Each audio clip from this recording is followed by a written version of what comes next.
Have you ever dreamed of starting a business of your own?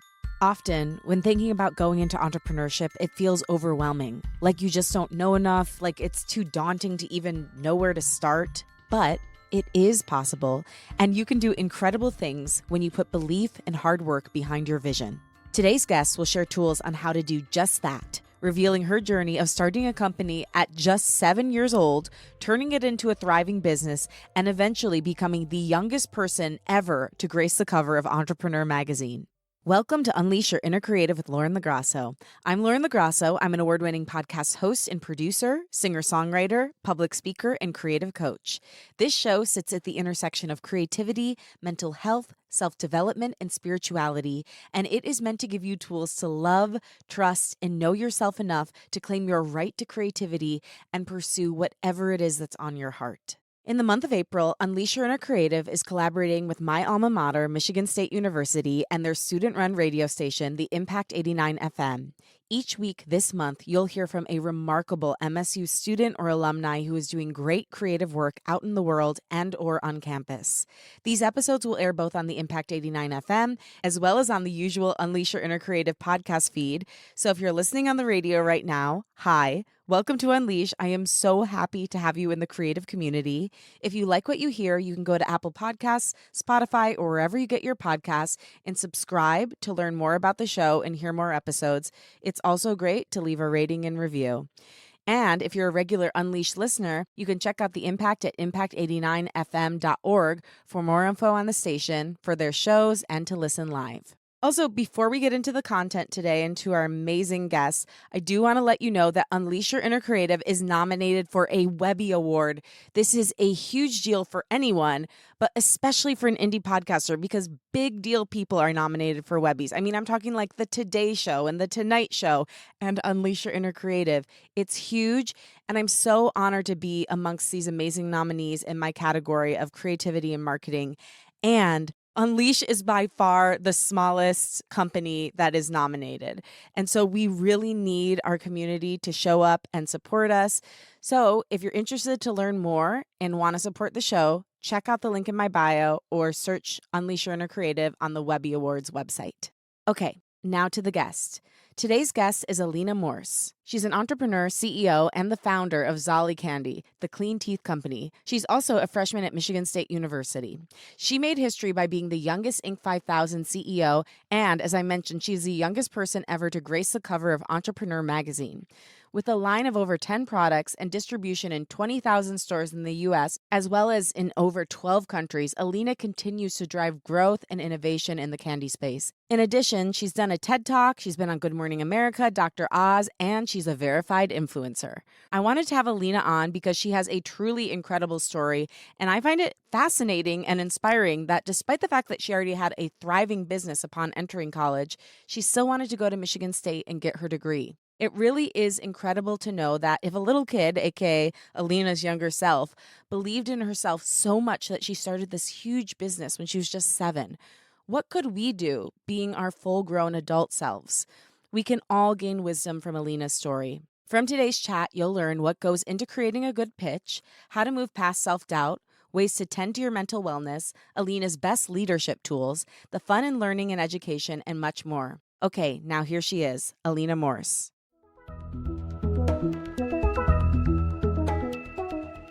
Alina, thank you so much for being on Unleash Your Inner Creative. I am so thrilled to talk with you today. Thank you so much for having me. I'm super excited. So we're going to get into your incredible story of how you started this company when you were just 7 years old. But before we get to that, I want to talk about how your creativity and your entrepreneurship started. I believe creativity is deeply connected to the inner child. And I know when you were very little, you had an ideas binder where you would write down all your ideas for inventions. So will you tell me about that? Why was that important in your creative journey? And what sort of ideas did you have in there? Yeah, so I've always been an inventor at heart. I have been coming up with ideas for crazy businesses and products since I was 3 and 4 years old. So this has been a long time coming up with something crazy and inventive. And Zolli originally was put and housed in the idea binder. But essentially, it really started as I had all of these business ideas for silly things, some that already existed, honestly, but just this collection of ideas. And I wanted to house them in one place that was really important and, kind of sacred to me. And that was my idea binder. My parents always were encouraging me to add to it and cherish this place where I housed my creative outlet.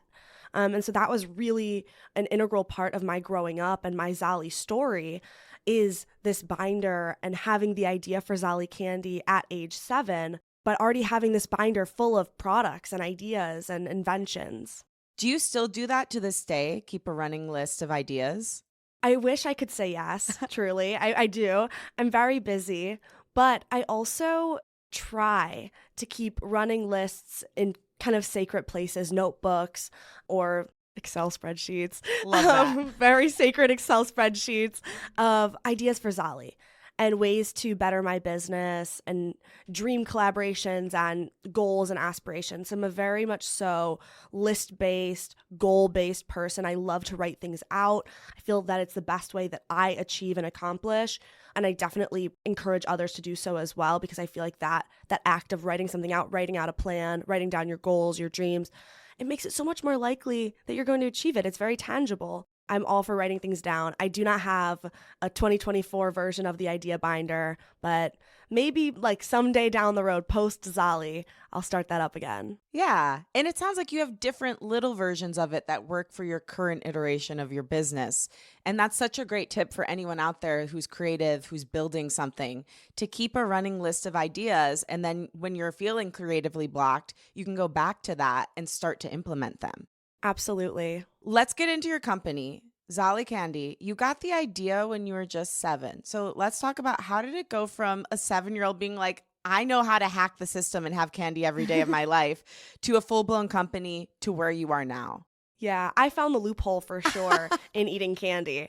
I was 7 years old. I took a trip to the bank with my dad, and the bank teller offered me a sugary lollipop.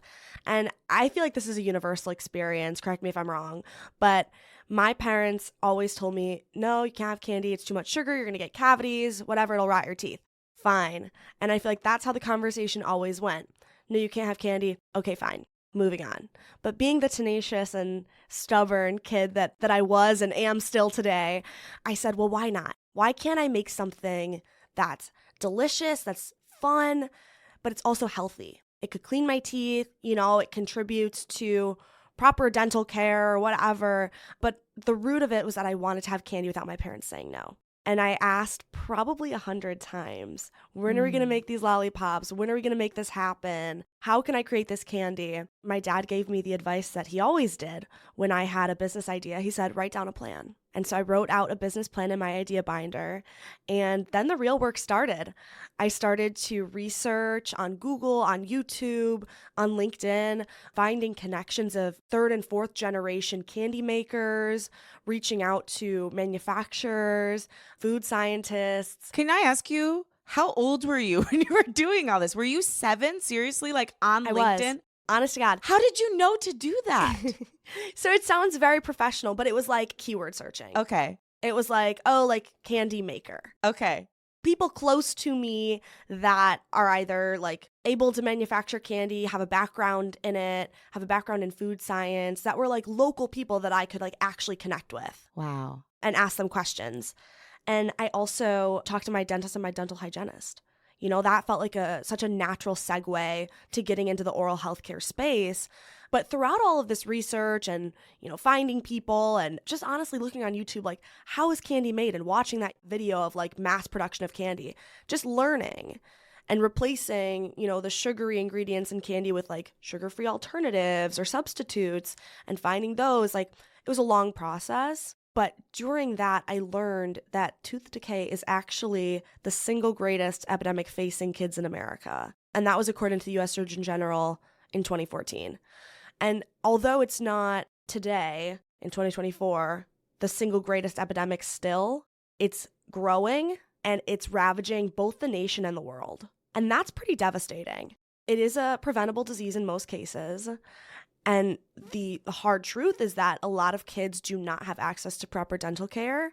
And obviously America also has a huge problem with diabetes. 1 in 3 Americans are diabetic or pre-diabetic. So there's a lot of connections within this realm of like, why isn't there something better for you that's fun, that's functional, that's accessible? And so it was kind of checking all the boxes. Like, this is solving my problem, but this could also help people all over the world. I became very passionate about it. And that's what really set Zolli apart from the other ideas in my idea binder, is that it had this mission and this component of like philanthropy and helping people, and that it felt so achievable. So through all the research that took about a year or so, then I pulled all of my savings and I asked my parents to match it. And it was a very generous deed that they did for me. They took a leap of faith with my idea. So they matched my initial funding. And then I went to a manufacturing facility and I had them run some plant trials, which was so cool. And I worked with a food scientist and we tweaked and we taste tested for about another year before we pitched to Whole Foods markets in 2015. So at that point, were you 9? Yeah. Wow. And so tell me, were you leading the pitch? Yes. So I was a theater kid. Yes, me too, girl. Yeah, the entrepreneur pipeline from being a theater kid is so strong. So strong. Somebody needs to do like a research paper about it. Like, I was just talking about crazy. That. Like in this episode that I put out today, I was saying theater people and theater kids, theater majors are the most underrated entrepreneurs and employees. Yes. Because they can do anything. They can innovate. They understand people. They understand how to take on different roles. You're so right. But like, still, I don't care. Like at 9 as a theater kid or not, that's very impressive. How did you go about approaching that? And what do you think goes into a good pitch? You know what? Honestly, I really treated it as a script. I was curating with the help of my dad and some of our mentors. So like we had met a 3rd generation chocolatier who is local to us and a friend of my dad's and somebody that has now become one of our major mentors in the manufacturing space. So, you know, he obviously had some experience with pitching and, you know, just talking about an item that is very innovative and new. Going about presenting that was something that we really like leaned on him, leaned on research and talking to other people that were entrepreneurs pitching buyers. You know, it was a lot about hearing people's perspectives and opinions on our product and our journey and how we could best present that. But I truly approached it as being my most authentic self. And I was so proud of what we had accomplished to this point. You know, we had created a real product from an idea that I had in the bank. So I was very excited to just have something tangible that I could show someone, anyone who would listen. But I curated this pitch with the help of my team and my family, and we went in there and I had it memorized top to bottom, backwards, forwards, and we just did it. And we had, you know, some really good feedback on packaging and the product itself.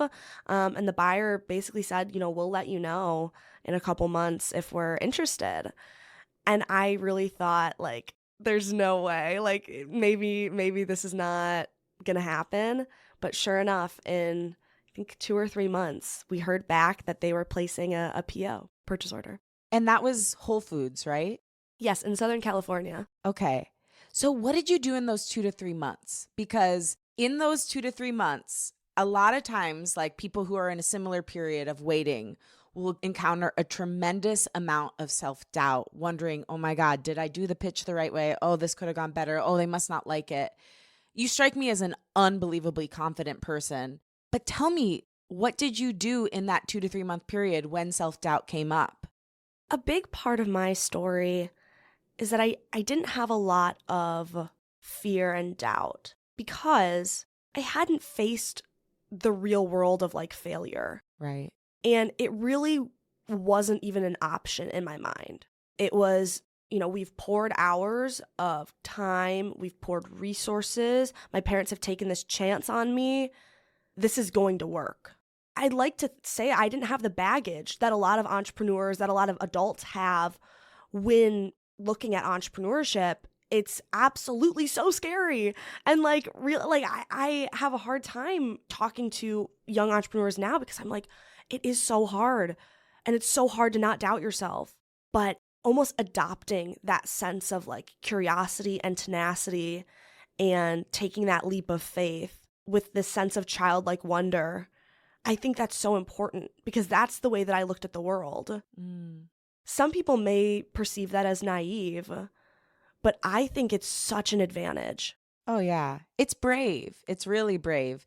And it is something that's wonderful when you've had supportive parents. I also grew up with incredibly supportive and loving parents that you can go out into the world and really believe in yourself before the world has like told you no a bunch of times or told you you're not good enough.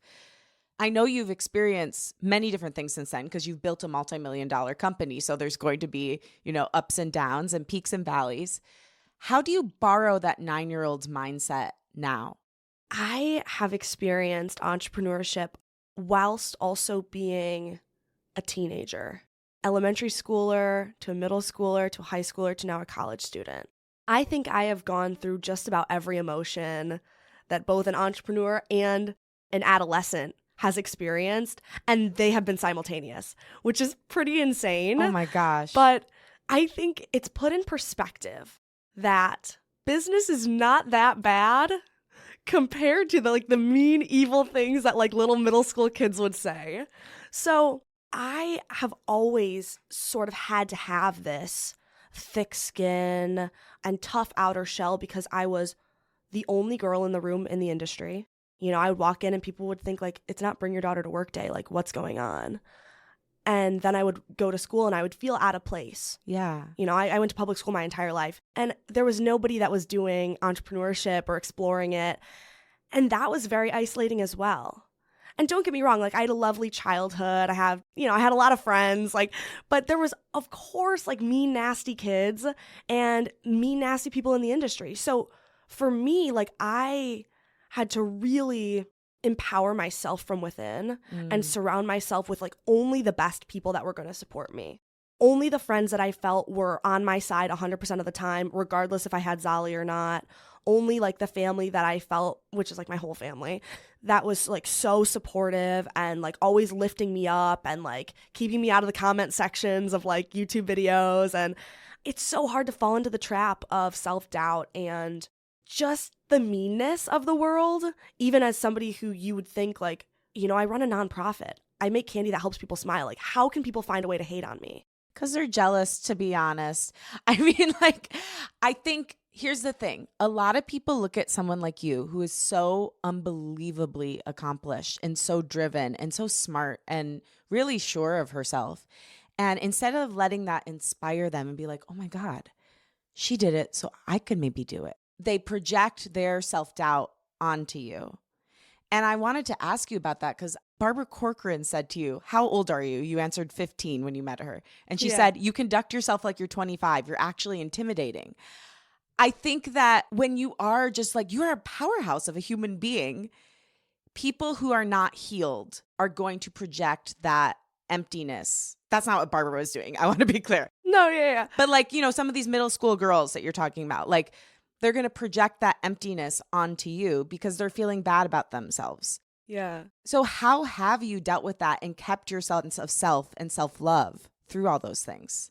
On the note of Barbara Corcoran, I share this with anyone who asks. I think this is hysterical. After that airing of that episode, I was on the Dr. Oz show with her. It was like COVID times. We're all like masked up. We're taking the elevator down to like the streets of New York where she was like waiting for her very fancy car. Like she's the coolest. She said to me, she was like, oh, do you have a boyfriend? And I did. I had a boyfriend for like three years or something. And she was like, well, you got to date up.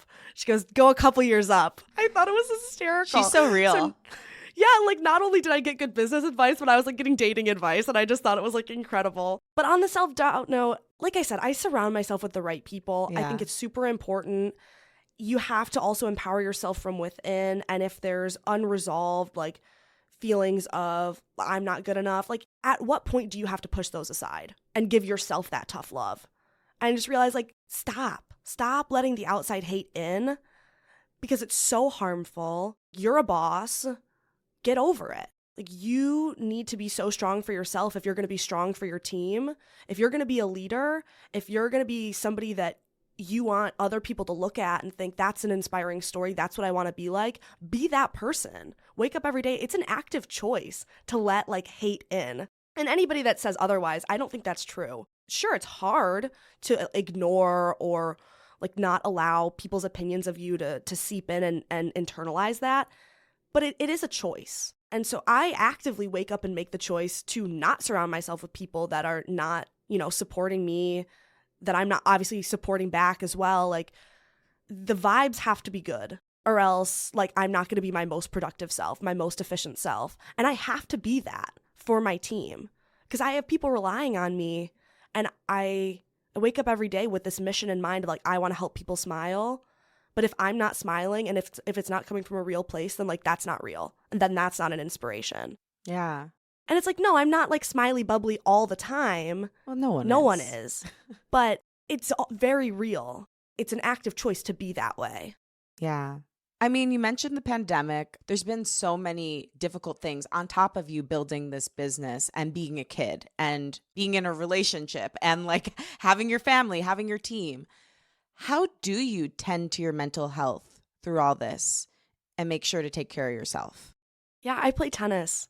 Like, staying active, I feel, is so important to overall mental health, physical health, your immune system, like everything. I travel so much that I'm like sick all the time.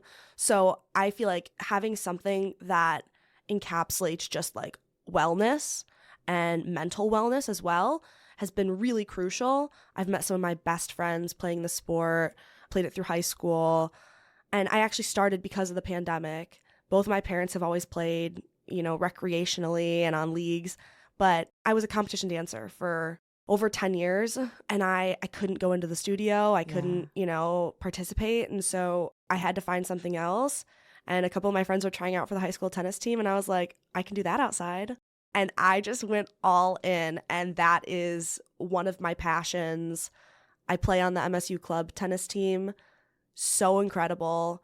And just another group of incredible people that I've met through something that I love. So that's been incredible. That is so beautiful. Yeah, being part of the extracurriculars at Michigan State, I'm a Michigan State alum, and Yes. being part of the extracurriculars there, I feel like is what makes the college so special.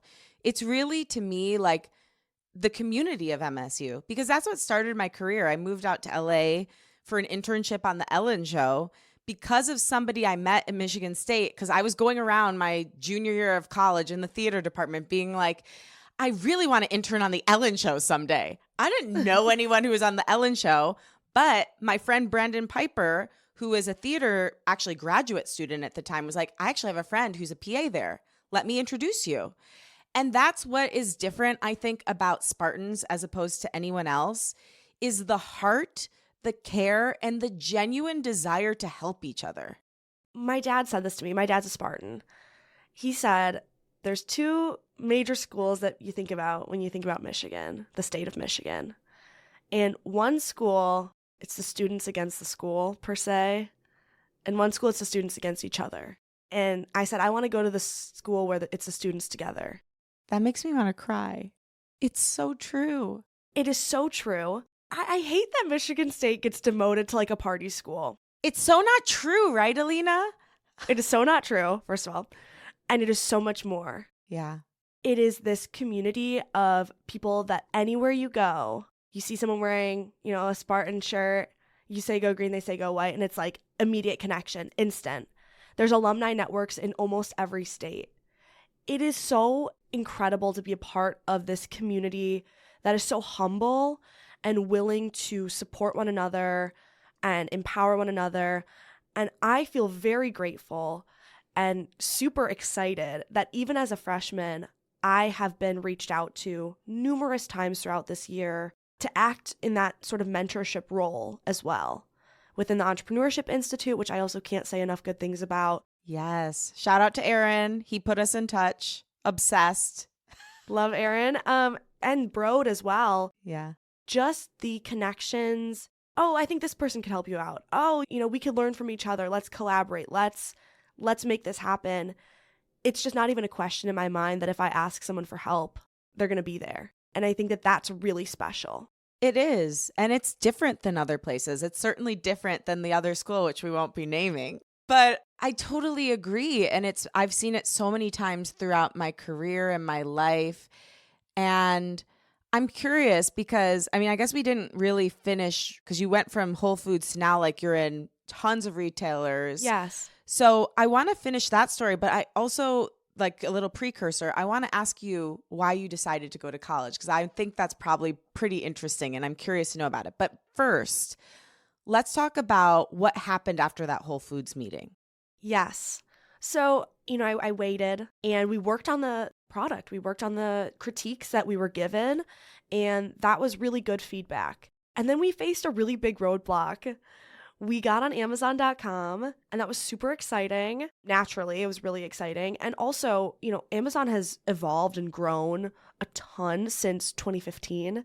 Seeing that evolution has been really interesting. So when we got on, I mean, think back 10 years ago, essentially, we were shipping product directly from, our home, and it was melting in transit. And people would get their Zolli pops and they would get Zolli blobs, essentially. And it was terrible, and we were devastated, but it was a very important roadblock that we had before we shipped product to Whole Foods.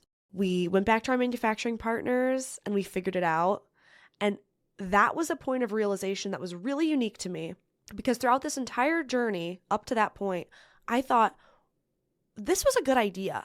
This was a simple idea. Why has nobody done this before? Like, why are, I hate to say it, like Werther's and Russell Stover, like the grandma's purse candies of the world, why are they the only sugar-free items in the store? Because they're not fun, they're not family-friendly, and they're not functional. So why hasn't somebody done this yet? Or done the clean teeth aspect? It just didn't make sense to me. This was why. Nobody had gotten past this roadblock. And it was so stressful dealing with all of the different formulation challenges. But once we finally figured it out, we were set. And now our product can ship on vessels in the heat of summer to China, Korea. It's bulletproof. So that was a really important roadblock that we faced early on. We got on Amazon, we shipped our product to Whole Foods, and then we just started expanding. We received some of our first major media. I was on Good Morning America for a kids Shark Tank episode, which was so fun. A couple years later, I was on actual Shark Tank. I've done all sorts of crazy stuff since then, but now we're in about 20,000 stores. We're in about a dozen countries, and we have over 100 SKUs, different products. So SKUs are different products. Yeah, and so they're different configurations. So Okay. This could be a smaller version of this bag, and we have about 15 items. Amazing. So, okay, this brings me to my next question. You are so accomplished as a business person, and I feel like especially in your generation, people are seeing that there are more options than just going to college. You can go to college, but you can also do trade school. You can go straight to entrepreneurship. You can take a gap year. I feel like there's a little bit more flexibility within the Gen Z beautiful people. Why was going to college still important to you? I've gotten this question so much, and I know why, but I don't know if it's a fun answer. I love to learn. I really do. And I'm very self-aware, and I realize that I have a lot to learn, because despite doing this and being in this world for over half my life, I still rely on my team very heavily for integral roles the financials and accounting. I understand it, but I couldn't do it. Right. Day in and day out, that couldn't be my role. And as a CEO, you have to be, a delegator and a leader, and you can't do everything yourself. So it's very important to have really smart people on your team. But just the type of person I am, I want to understand it more. And I want to be, a better entrepreneur, a better functional CEO. And I just want to expand my mind.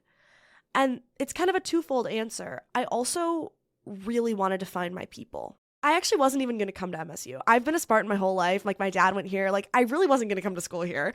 And I was going to go out of state. But I was introduced to Dave Hawthorne, who runs FMI here, the Financial Markets Institute in Broad. And he was telling me about the Burgess Institute And that was like game changer. There are very few universities that have an entrepreneurship program so built out. It is exceptional, the resources that they have here, and no one was talking about it. There was no like marketing. Like, I'm in the entrepreneurship circles. Like, I would have known. And I had no idea. So I came and I took a tour, and it was like mind blowing. It was like, oh, like I could see myself going to school here. I met like the MSU club tennis people. I met like the Burgess Institute people. And I was like, yeah, this clicks. And I knew that like I could find an entrepreneurial support system and ecosystem. And that was really important and something that I was lacking in my personal life. I didn't know entrepreneurs my own age that lived like in Michigan, at least. Like, I had a couple friends overseas and then, scattered around the United States. But I didn't have people that I could look at that were my own age and trying to do similar things. So that changed the game for me, knowing that I could forge relationships with people that were passionate about the same thing as I was, being entrepreneurship, and having that level of like relationship was super, super cool. So, and that's what it's been. Yeah. It's been incredible. No, I think it's also so smart because, as a media professional, as somebody who produces and hosts podcasts and helps people tell their story, it's also a really great plot point in your story that endears people to you. Because when you hear, oh my gosh, she's, a freshman in college, it's so compelling and you want to know more so than if it was like she was the youngest kid entrepreneur and then she went off on her own. Like, because it kind of feels like it's more of the same that way. Like, you're doing something to disrupt yourself, and that's interesting and compelling. And I just think it was actually beyond like the fact that you're getting tactical great information, building community. It was a smart storytelling and business move. And I see you, girl. That was brilliant. Thank you. It wasn't intentional. I actually announced my college decision on live QVC. Wow. When I decided that I was going to come to MSU, and I like wore like a green blouse. And it was fun. Do you know Kim Gravel? I actually don't. I've seen her at the studio, but I just don't know her. Okay. I had her on my podcast recently. We've become friends. I feel like you two should be buddies. She's just also like a wonderful, generous human being. And I think you two would vibe. So leadership, we've talked about that a few times. You run a team. How has being a Spartan and being involved in like what we talked about, like the Spartan community, seeing how we help each other, affected the way you lead? And what is your leadership style? My leadership style is imperfect. I am learning and growing alongside my team. I don't know everything. And so my leadership strategy is just very honest and humble and appreciative that I have people that are, willing to work with me, because team, it's a team. And that's so important to emphasize. I couldn't do it without the people that have been there and continue to show up. And so I have implemented some processes that I feel make it really easy to be a good leader and to keep everyone's goals aligned. But what makes it really easy to be a good leader is finding good team members. That's the most challenging part of honestly like building a team and running a team, is like just finding those building blocks and making sure that they're in the right seat, they have the right hat, and how those roles evolve over time as the business grows. So for me, like I've implemented EOS, which is Entrepreneur Operating System, and it's outlined in the book Traction by Gino Wickman. So that's a great process. I really am like a firm believer on like weekly meetings and making sure that everyone's on the same page and that priorities are set and that rocks, or like kind of what they refer to as like big goals, making sure that everybody understands what those are and that we're actually driving towards tangible accomplishments. So that's obviously like huge in my book, because that's what I've centered around this leadership strategy. But also just like connecting with people and meeting people where they're at and communicating effectively and authentically is like the best strategy of leadership, because it's a collaboration, it's a team effort. And I think it's really important to just like connect with those people first. We're learning and growing together as our team grows. That's also been something that I'm always working on and trying my very best to be the best leader I can for my people. That's beautiful. Yeah, and I think something you outlined that I really would like to highlight is you said it's imperfect. And I think the best leaders I've ever had have been honest with me about what they don't know, about what they do know, about what the vision is, about what their fears are, without scaring people. You know, it's a fine line. Yeah, well, people want to feel appreciated. Yeah. Each one of my team members brings something so valuable to the table, and I want them to know that. Because not only does it empower them to continue to work hard, especially if their mission is aligned with ours, like helping people and being philanthropic, like that's what I mean by finding the right people, finding people that are aligned. Right. Not just good at their skill set, like not just smart or capable, but caring and aligned with our mission. So that's really what sets people apart from me. Those are the team members that I go towards. Like, yeah, maybe they don't have the skill set right now, but the skill set is easy. That's the easy part. If they have the passion and the work ethic, like they can learn Excel in 2 days. Like Right. that's, like as a stupid example, like you have to find the right people at the core, and then you can work on the role. You can work on the skill set. So I'm also a firm believer in that. Yeah. And just like, appreciating the value that people are bringing and allowing people to grow in those roles, because I'm always growing. That's beautiful. One of my mentors once said, hire for heart, train for skill. Yes. I try to do that because you can't teach someone how to have a good heart, how to work hard, how to have the same values as you. Yeah, be loyal and work hard and like always show up. Like it can't be taught. Yeah. Some people don't want to do that. And in a small business, you need people that are going to want to be there and want to work, a couple extra hours because we have to this week, because we don't have another option, Yeah. because we help people smile, that's why we work hard. And speaking of your team, I know Zolli is a family-run company. I know your dad in particular has been integral in starting and building the company. I think I listened to an interview where he said he's the business manager. Is that still true? Yep. Yeah. So I'm curious because I think it's really beautiful when children inspire their parents to dream. And I'm curious because your dad quit his accounting job to go with you. That's going to make me cry. How has it been to like watch your parents dream and co-create with you and get to see a different vision for their lives? This is not something I talk about all the time, but I think it's really important to our story. My family is very, very Polish. And my great-grandparents immigrated to the United States on both sides of my family. And, my grandparents grew up speaking Polish. And I talk about my grandmother in particular, growing up and being, this working woman, and her sisters like navigating this world together. And, we didn't come from a lot at all. Actually, my great-grandfather came to the United States with a pierogi board. That's it.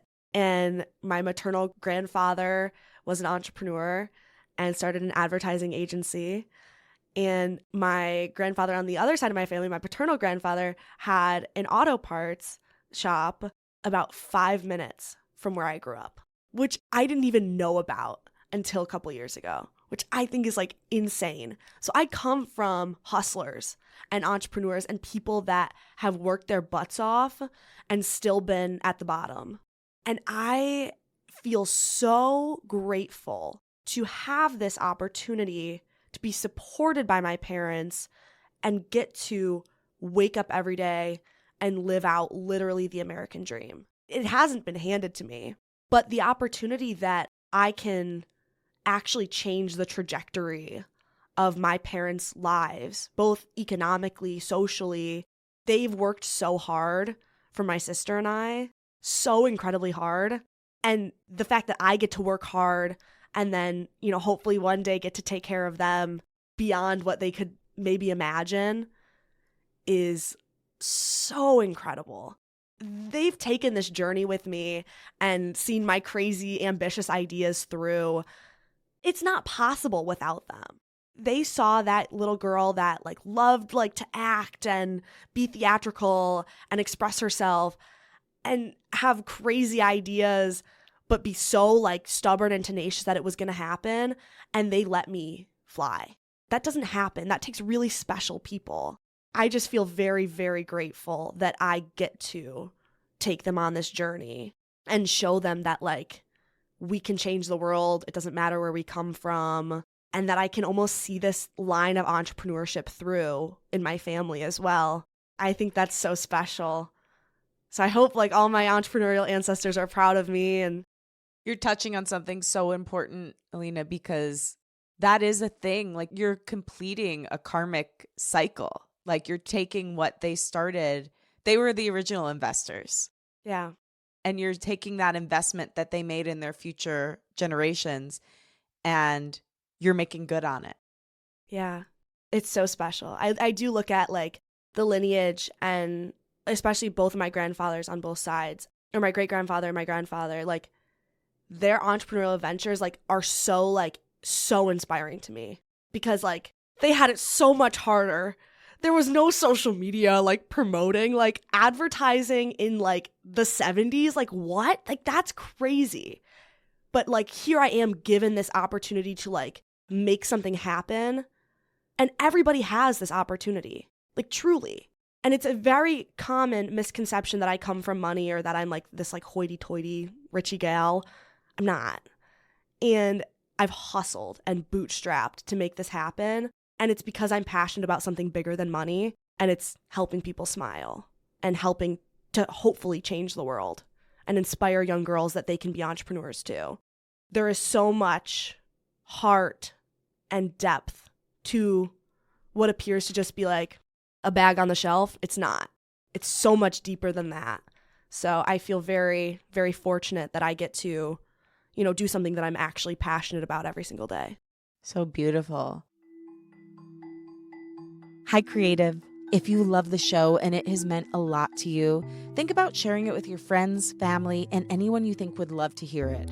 Podcasts are spread person to person, and I know the number one influencers in my life are my friends and family. So if you know someone who would love it, you can think about passing it along. Unleash Your Inner Creative can be found on Apple Podcasts, Spotify, or anywhere you listen to podcasts. New episodes drop every Wednesday in the Unleash podcast feed.